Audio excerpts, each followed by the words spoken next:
Your Worship. The first item this evening is a presentation. I'd like to invite Mr. Jerome Bouvier from the PoCoMo Youth Services Society and Mr. John Keetley, who are here to speak about podiums for disabled, of which we have one here this evening.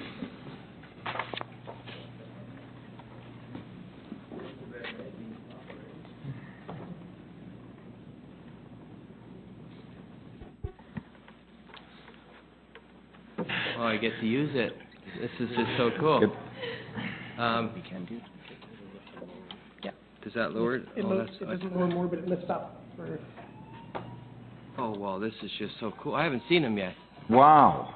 It's awesome. There you go, Mr. Bouvier. I'd like to introduce John Keetley from NEC, which is what was the name of the acronym? Oh, the Nippon Electric Corporation. That's it, the Nippon Electric Corporation. They're involved with us in two ways. One, they support the wheelchair tennis tournament that we have. And John contacted me recently and told us about these podiums that they had available. And so they donated them to us. And with some thought and discussion, we thought that they would be better used with the city. So on behalf of NEC and PoCoMo Youth Services Society, we think that the city of Coquitlam can use both of these podiums to great use. And also to say thank you to the city of Coquitlam for all the support they've given PoCoMo Youth Services over the years, because without that we wouldn't be doing the great work that we do. So briefly, under 5 minutes, it's still green, is to just say thank you and hope that they really serve you well. So, John, would you like to add anything? Yeah, just we're happy to support the cause. We're very pleased with the kind of work Jerome's doing in the community, and to promote wheelchair accessibility in public, which I think is obviously something that needs to be done. And I live in the Tri-City area, so I'm very happy to see the land in my community as well. So, we get great use out of them, and we'll continue to look for any opportunities to benefit the city and through Jerome's efforts, and look forward to hopefully doing other great things, in the future. Thank you very much. Thank you very much. I think it's long been an effort that this council has put to giving voice to the disabled, and how better to do it than to have a podium for that very purpose.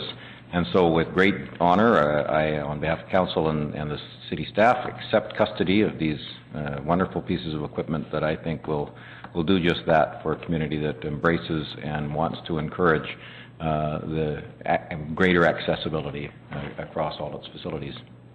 Well, thank you. Thank you. I think it's awesome. Just the first time, and it's just awesome. I think it's so great. I've never been at a podium where I had to actually climb around the other side. It's just this, and it goes up and down, depends on how much air you got in your tires. So we would love to get a picture with the mayor if that's possible. That would be just, and anyone else. I think everyone should come up. The global website. I'd like to have everyone come up. And if you sit on this, I'll raise it. Yeah, at least you prove that this thing isn't designed to be sat on. Oh, it's awesome. Isn't that great? It's got the button right here. Oh, that's what was making that It depends on your chair and if you got electric. Awesome, isn't it? We need somebody to take a picture in front of this. I'm going to get somebody. How about Neil? Neil? And that's a J. Oh, there we go.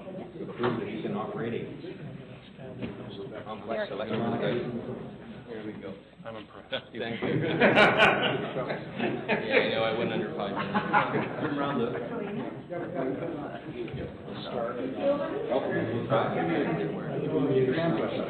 Perfect for you.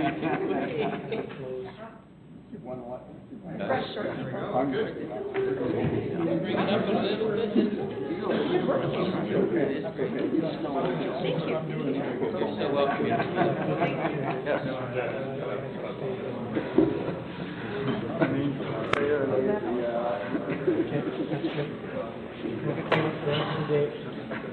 Thank you.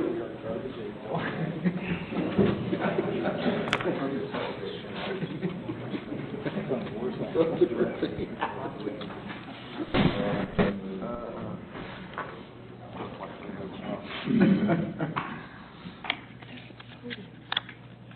also wanted to take a short, Councillor Lynch, go ahead. The delegation's kind of left, but I had some questions. Oh, I wasn't sure whether I heard how many of these were in use. These are the only two, so there's nobody else in Lower Mainland has them? There's two that we have. We'll just wait for that. If you can wait a second, we're actually webcast, so we'd like the answer to get home as well as the question.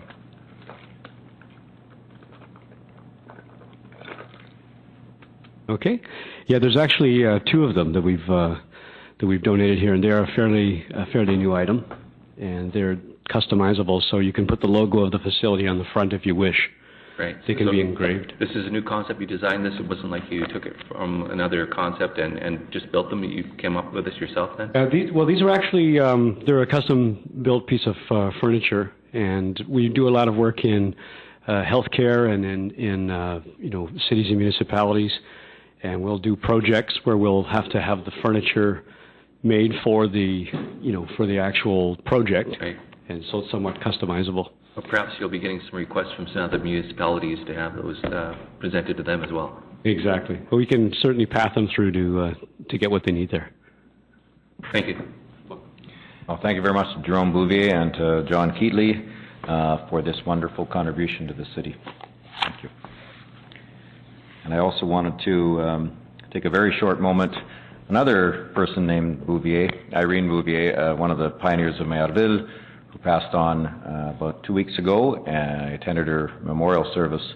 I grew up with the Bouvier family there. She was almost an aunt to me, and I wanted to recognize her passing and the contributions she and her family have made over the years to Coquitlam. Mr. Clerk. Thank you, Your Worship. Item 2 concerns the minutes of the regular council meeting held Monday, December 7th. The recommendations to approve those minutes.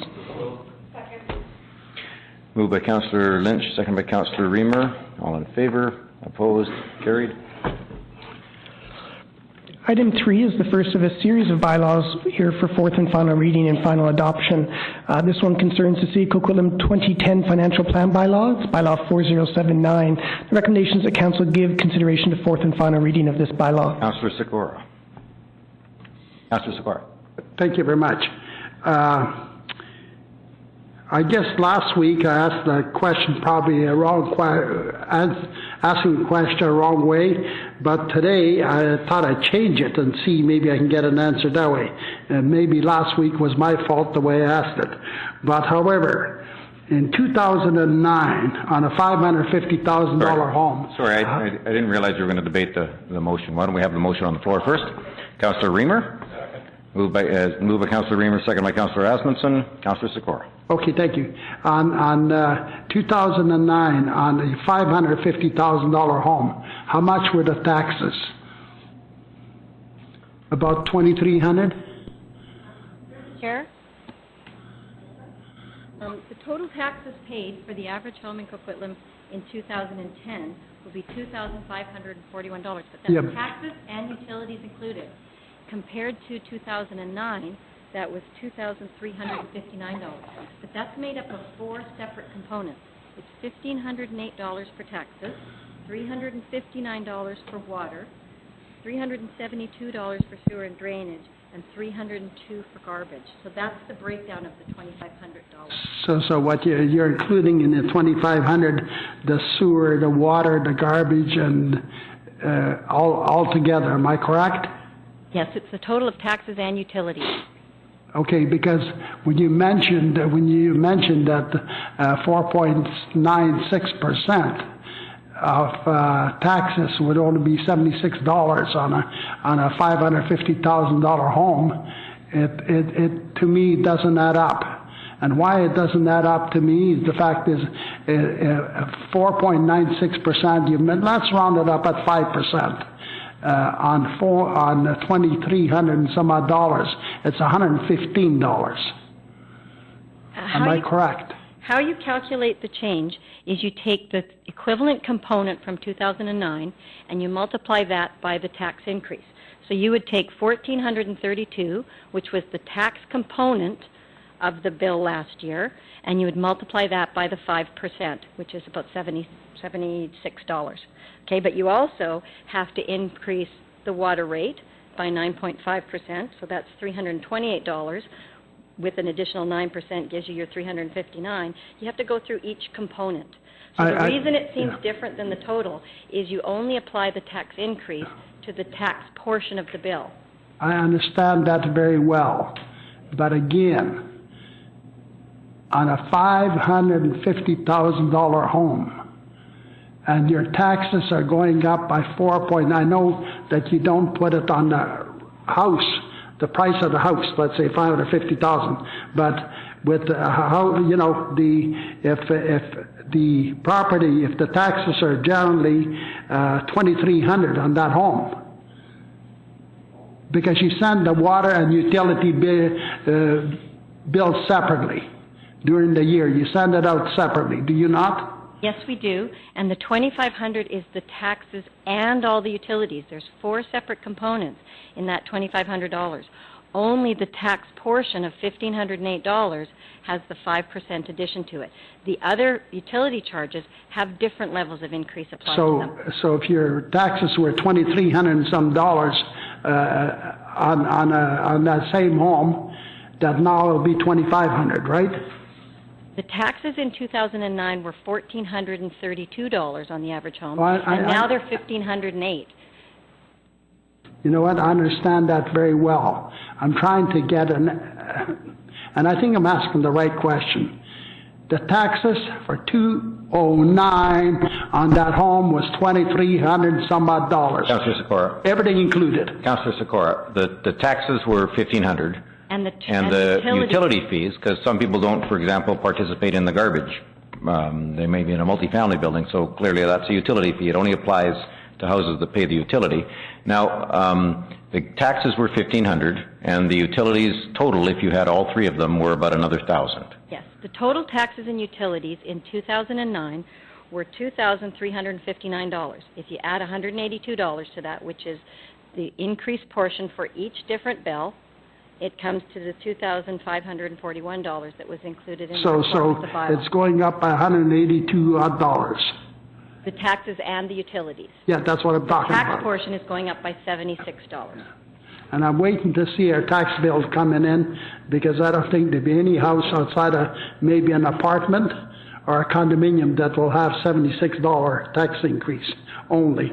But that is my concern, and I'll tell you, Mayor, since last Monday, I got about 50 calls plus a bunch of Christmas cards, people thanking me for objecting to those tax increases. And as a matter of fact, there was a big write-up in the paper, in the Tri-City News, I believe, about the Port Coquitlam residents in there. And it's another municipality, but these same type of people live in our community, and they have a hard time making ends meet. And I should have brought that copy for you, but you've got them on your desk. It's Tri-City News saying Port Coquitlam seniors have a hard time. And we have the same thing here. And I'll tell you, mainly I'm getting a lot of calls from the seniors and people that are saying, how do we get by with these tax increases? And you know what happens?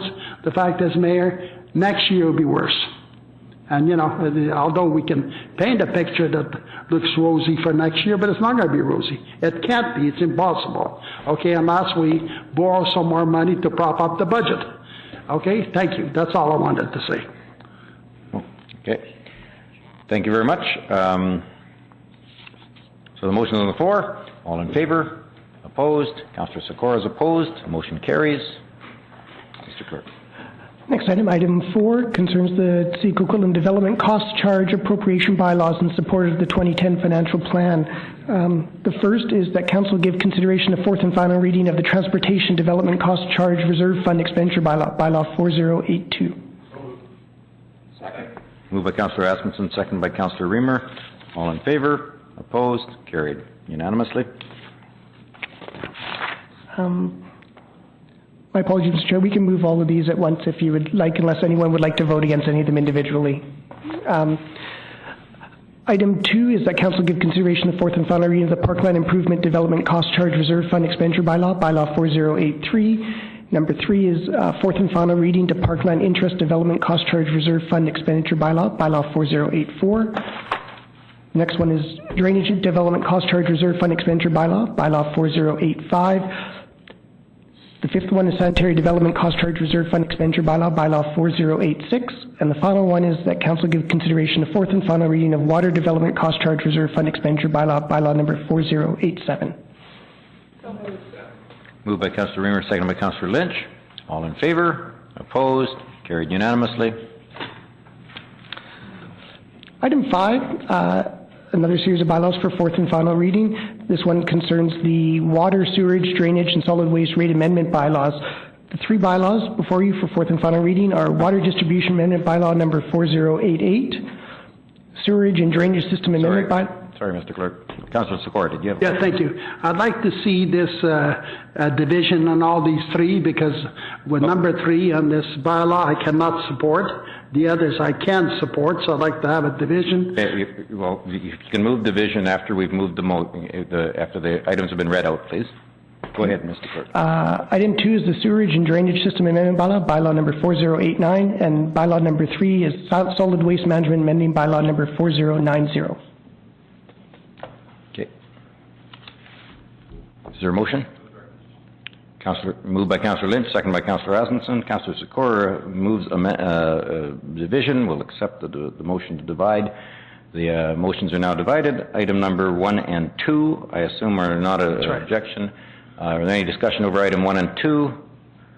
Seeing none, all in favor of 1 and 2. Opposed? Carried unanimously. Item number 3, Councillor Secor.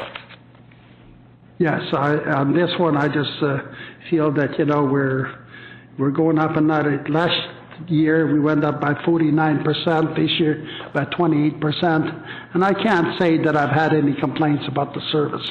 The service has been good, and I guess that's probably because I've given good service and bad service. But however, you know, at 28% again this year, over 49% last year, that's an awful high charge for the people that you know, just making ends meet. So I cannot support item 3. Well, Councillor Secor, this is only to collect the money that we incurred when we signed the contract a year ago. And if you recall, Mayor Stewart, I voted against that signing of that contract. Matter of fact, the first 3 readings, I was out of town. I was in China on a business trip.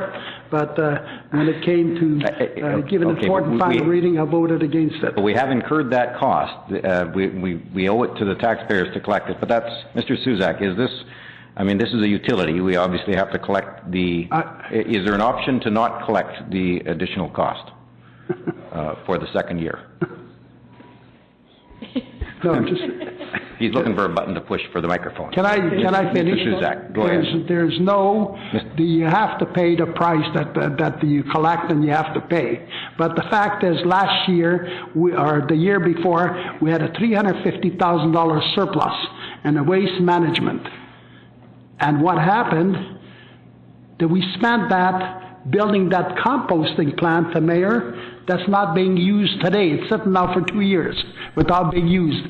Now, could we maybe have not built that composting plant, saved that $350, and lower the taxes for, or the garbage bill for the taxpayers of the city? Of course we could have. And then we added on about $250,000 of landscaping and water irrigation to it and everything else, and it's staying empty. Now, you know, that's $750,000, 1% on taxes. Okay, almost 1% on taxes. So, you know, although it was a surplus in the utilities. Well, we can't, Councillor Secor, I voted against that too, but we can't retroactively not build it. It's now built by, before I was mayor. Okay, so we now have to collect the costs of the garbage contract, and that's the motion on the floor. Councillor Lynch. Well, that was the point I was going to make. I mean, is there an option for us not to collect the money? Because, you know, and what if we voted this down, then what? That's my question. Well, if we all did, if they all granted, then I assume we'd end up having to collect the money anyway. But, Mr. Suzak, is that an option? Your Worship, I'm going to defer to the finance manager. From my perspective, I'm not aware of an option not to collect. Thank you. Okay. In any case, Sheena? Ms. McLeod, sorry. The drivers for this cost increase are related to two things. They're the tipping fees that we pay to the GDRT, which are really unavoidable, and they are the contract that we entered into last year for garbage services. So we're going to have to pay the fees. Well, exactly, you know, and again, Mayor. Sephora, you don't have the floor. Pardon? I'm sorry, you don't have the floor. You've already spoken once. Well, I wasn't finished. Well, we'd already had someone else speak. Okay, then, on is there a point of order, Mayor. Extend debate to a second round, please. Seeing none, there is no motion to Okay, on the point of extend. Okay, are there any other people who wish to speak to this item? Seeing none. All in favor? Opposed? Councillor Sikora is opposed, I guess? On what? On what? On the waste. On the waste, yeah. Okay. And I brought up a point of order you didn't recognize. I'm sorry, I didn't hear your point of order. Okay, point of order is very simple. I'm not arguing with the treasurer about where they have to collect the money. I'm not arguing with the engineer that they have to collect the money. I'm arguing at the price that it's costing the Councillor Sikora, that's taxpayers. not a point of order. That's another debate. You can enter into another debate if council gives you the right. Okay, thank you. To Thank a if Councillor Sikora, you can enter into another round of debate if council, under the procedures that we adopted, grants another round of debate. But you can't just say point of order and then start debating it again. So that's passed. Mr. Clerk. Item 6 is concerns the City of Coquitlam fees and charges bylaw, bylaw number 4076. Recommendations to council give consideration of fourth and final reading to the fees and charges bylaw 4076. Move recommendation. Second. Moved by Councillor McDonnell, seconded by Councillor Robinson. All in favor? Opposed? Carried. Item 7 concerns the City of Coquitlam Boulevard Maintenance Bylaw, amending bylaw number 4080. The recommendations that council give consideration to fourth and final reading of this bylaw 4080. So moved. Second. Moved by Councillor Reamer, second by Councillor McDonnell. All in favor? Opposed? Carried. Item 8 concerns the City of Coquitlam Highway Dedication Cancellation Bylaw, bylaw number 4078. This concerns proposed road cancellations adjacent to Town Centre Park. Recommendations that council give consideration to fourth and final reading of this bylaw, bylaw 4078. Second. Moved by Councillor Lynch, second by Councillor Reamer. All in favor? Opposed? Carried unanimously. Item 9 is a report of the General Manager of Corporate Services. It concerns the Coast Meridian Widening Loan Authorization Bylaw, bylaw 4094, in order to support long-term borrowing for the Coast Meridian Widening Project. The recommendations that council give first, second, and third readings to bylaw 4094. Second. Moved by Councillor Aspenson, second by Councillor Reamer. I'm sorry, Mr. Chair, Your Worship, there's just two further recommendations. Sorry. My apologies. My apologies, I'm reading the screen and not my agenda in front of me. The next two recommendations are that the attached elector response form with the deadline for receipt of Monday, February 15th, 2010 at 5 p.m. be approved. And finally, that the number of electors in the City of Coquitlam for the purpose of the alternative approval process be confirmed as 78,755. Moved by Councillor Aspenson. Second. Seconded by Councillor Reamer still. Any debate on that one? All in favor? Opposed? Carried unanimously. Okay. Next item is item 10, which concerns the Metro Vancouver Board and Brief. The representative is here to answer questions, and the recommendation is to receive this report for information. Moved by Councillor Robinson, second by Councillor Lynch. All in favor? Opposed? Carried unanimously. Your Worship, we have one onward transmittal item from this afternoon's Land Use and Economic Development Standing Committee meeting. It's in blue before you, and there's also copies available in the back. Just to read the recommendations for those who don't have the availability of this item, the recommendations that Council continue to urge the provincial government through the Ministry of Housing and Social Development to commit funding to the development of the Tri-Cities Permanent Emergency Shelter and Transitional Housing at 3030 Gordon Avenue in Coquitlam. Next, that Council requests the provincial funding as soon as possible for the design and development approvals process for the permanent shelter because of the urgency in moving forward with this facility, given the absence of any feasible option for an interim shelter facility in the Tri-Cities area. Next, that this report, which provides the results of a review of options for an interim shelter facility, be forwarded to Minister Rich Coleman, who's the Minister for Housing and Social Development, local MLAs, Minister James Moore, BC Housing, the City of Coquitlam, and the City of Port Moody. And finally, that staff be directed to send a letter to Minister Coleman acknowledging his role in the development and recent opening of the Langley Emergency Shelter. Second. Moved by Councillor Asmundson, second by Councillor Robinson. I will fill in a couple of the gaps here. I've had a couple of discussions with Minister Coleman. I've had discussions with, I suspect, all four of the Tri-Cities MLAs, with Minister Moore, with various other officials at the provincial and federal level of government, as well as colleagues in local government in both of our joining cities. And we every time we discuss these things, we impress upon them, or I just impress upon them, Council's urgency at getting this built. Council's need to have us move forward as quickly as possible, and Council's desire to meet this need for an emergency shelter as quickly as possible. The Minister has always expressed and re-expressed the province's commitment to the project, the province's desire to have it built. We recognize the fiscal challenges that the province faces. I have also committed to going out to Langley to see the newly completed shelter out in Langley. And I know that other council members want to do the same thing. This project has to be built. Council is very committed, and we know the province and federal government, the province in particular, is also committed to this project, and our goal now is to get it built as soon as possible. I have one speaker, Councillor Robinson. Thank you. I wish I was as optimistic as our mayor, because I'm learning that unless you get it in writing that it's going to be built, you don't know. So I'm glad that the Tri-Cities Homelessness Task Group worked so hard and so diligently putting this together. We couldn't have actually done this as a city without them, and for me it just speaks to the power of having using resources that exist within our community, and I think the models really helped this city as well. I want to just highlight, and I meant to do it at land use and I forgot, one of the areas explored is Riverview, because people keep talking about it, and I think what came real clear by doing this is that it's not an ideal location. And if you are listening or watching the news or reading the local papers, what they're finding is that folks who are not making use of the shelters are not using them because they have to leave their stuff. If all you have in the world is a couple of buggies and a tent, and you have to leave it in order to stay warm and stay dry, then you're not going to. So it becomes a barrier. And I don't know if it's First United, it's one of the churches downtown that now has lockers, where you push, right? They push their buggies and they actually take their photo as a way to ID, because a lot of these folks want to stay somewhat anonymous.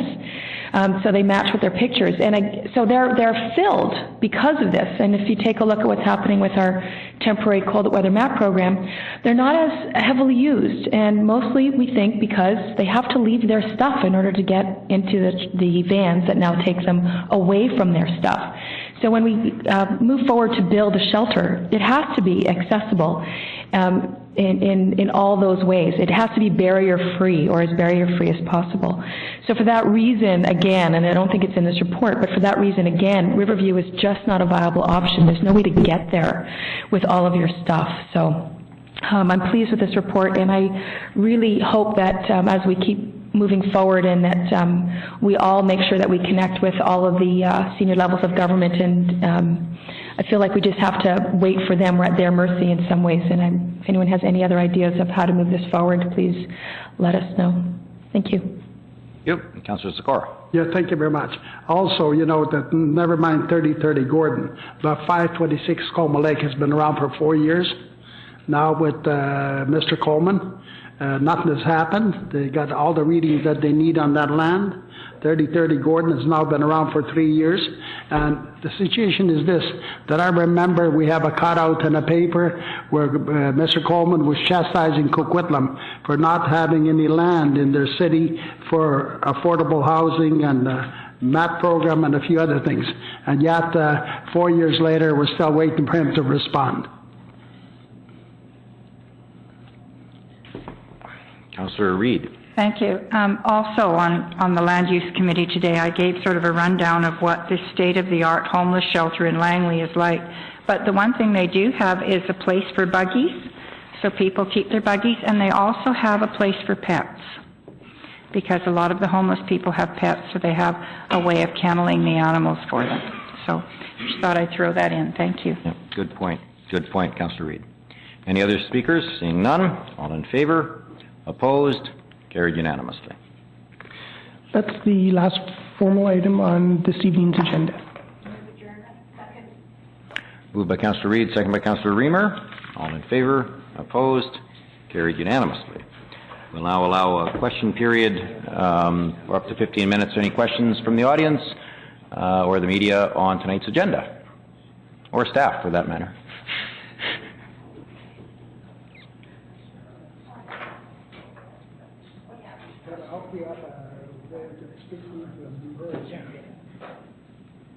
Because you can use this one, but nobody wants to hear you. Gonna plug in a podium for you. Worship, this evening you passed item number 9, borrowing to widen Coast Meridian Road, which goes out to, I can't remember the short term for the process, but an elector response process. So this may or may not go forward.